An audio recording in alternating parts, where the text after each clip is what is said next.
Missile attack Ukraine में कहां कहां हुआ है, ये हम आपको ग्राफिक्स के जरिए दिखा देते हैं। कई ऐसे इलाके यूक्रेन के जहां पर मिसाइल से ये हमला किया गया है, जिसमें निप्रो शामिल है, कीव शामिल है और साथ ही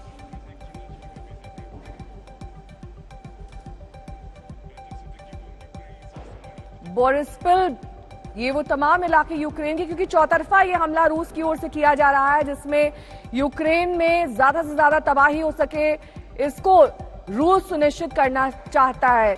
यानी कि उत्तर, दक्षिण और साथ ही पूर्व से ये हमले किए जा रहे हैं। जहां जहां से रूस ये समझता है कि यूक्रेन पर इन मिसाइल से हमला करके वहां पर भारी क्षति और नुकसान पहुंचाया जा सकता है, उन एरियाज को टारगेट किया जा रहा है। वही एरियाज हम आपको ग्राफिक्स के जरिए दिखाने और समझाने की कोशिश कर रहे हैं। इसमें निप्रो, बोरिस्पिल, ल्यूब और कीव शामिल है। कीव पर लगातार हमले किए जा रहे हैं और ये कहा जा रहा है कि सबसे ज्यादा तबाही इस वक्त कीव में ही देखने को मिल रही है। रूस के राष्ट्रपति व्लादिमीर पुतिन ने गुरुवार सवेरे यूक्रेन में सैन्य कार्रवाई की घोषणा कर दी थी, जिसके बाद रूसी सेना ने उत्तर, पूर्व और दक्षिण की तरफ से यूक्रेन में घुसना शुरू कर दिया था। ये जमीनी हमले कहां कहां किए जा रहे हैं, ये आपको दिखा देते हैं, जिसमें कुनेस्क अहम तौर पर शामिल है। लुहांस्क पे ये जमीनी हमला, साथ ही क्रीमिया एक महत्वपूर्ण जगह यूक्रेन के लिहाज से, वहीं खार्किव, ये जमीनी हमले, यानी कि हवा से तो हमले किए ही जा रहे हैं, लेकिन जमीनी तौर पर भी लगातार हमले जारी हैं। और ग्राफिक्स और मैप के जरिए आप ये समझने की कोशिश कीजिए कि कैसे इस वक्त यूक्रेन में उत्तर में, पूर्व में और दक्षिण में लगातार हमले चल रहे हैं। ओडेसा, जहां पर नेवी ने हमला किया है, यानी कि फुल फ्लेजेड अटैक इसे माने, जिसमें जल, थल, वायु पूरी तरीके से रूस इस वक्त हमले कर रहा है। और यही देखने को मिल रहा है यूक्रेन में, जहां पर हम आपको ग्राफिक्स के जरिए समझा रहे हैं कि कहां पर जल से हमला हो रहा है, कहां पर वायु से और कहां पर थल सेना इस वक्त रूस की एक्टिव है।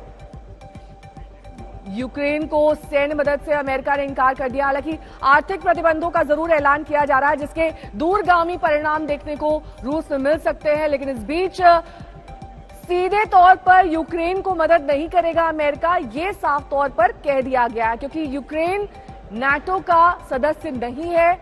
ऐसे में औपचारिक तौर पर कोई भी मदद अमेरिका द्वारा नहीं पहुंचाई जा सकती। इस बात का ऐलान राष्ट्रपति जो बाइडेन कर चुके हैं।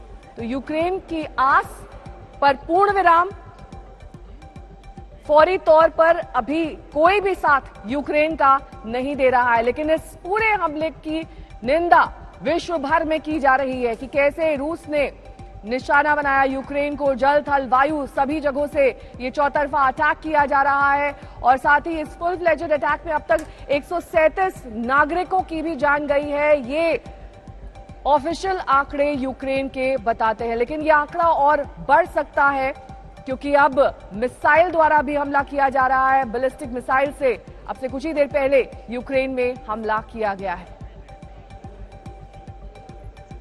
तो अब तक यूक्रेन नाटो में शामिल नहीं था और यही वजह है कि नाटो मदद के लिए आगे नहीं आया। हालांकि नाटो लगातार इस हमले की निंदा करता रहा है। कहां कहां कब्जा हुआ है यूक्रेन में, ये हम आपको दिखा रहे हैं, जिसमें अहम तौर पर ये चेर्नोबिल परमाणु प्लांट, जिस पर रूसी सैनिकों का कब्जा हो चुका है। हालांकि चेर्निहाइव, ये वो जगह जहां पर भी रूस के सैनिकों ने कब्जा कर लिया है। ये प्रिसिशन गाइडेड म्यूनिशन और प्रिसिशन गाइडेड मिसाइल्स जिनका इस्तेमाल रूस इस समय कर रहा है, उसका प्रयास ये है कि यूक्रेन के जितने भी मिलिट्री टारगेट्स हैं उनको पूरी तरह से ध्वस्त कर दिया जाए, नेस्त नाबूद कर दिया जाए।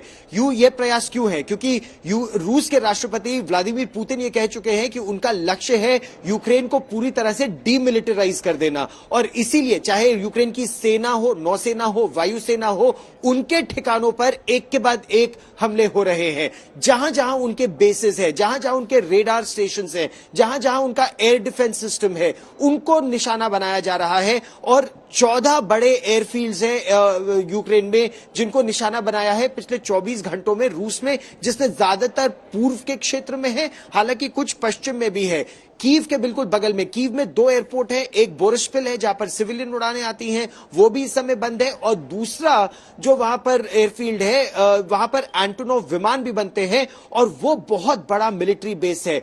उस पर रूस बार बार हमला कर रहा है। कल कुछ स्पेशल फोर्सेस भी वहां भेजी गई थी, उन्होंने उस पर कब्जा भी कर लिया था, लेकिन देर रात यूक्रेन ने दावा किया कि जिन रूस के स्पेशल फोर्सेस ने एयरबेस पर कब्जा किया उनको मार गिराया गया, और अब एक बार फिर यूक्रेन के कब्जे में है ये एंटोनोव की एयरफील्ड। दूसरी बात, तीसरी बात, टोटल एफर्ट इस समय जो रूस का है वो SEAD जो कहलाता है, suppression of enemy air defences, उस पर है, और ग्राउंड फोर्सेस अब अंदर आ गए हैं। तो समुद्र से भी हमला हो रहा है, चाहे सी ऑफ अजोव से हो, चाहे ब्लैक सी से हो।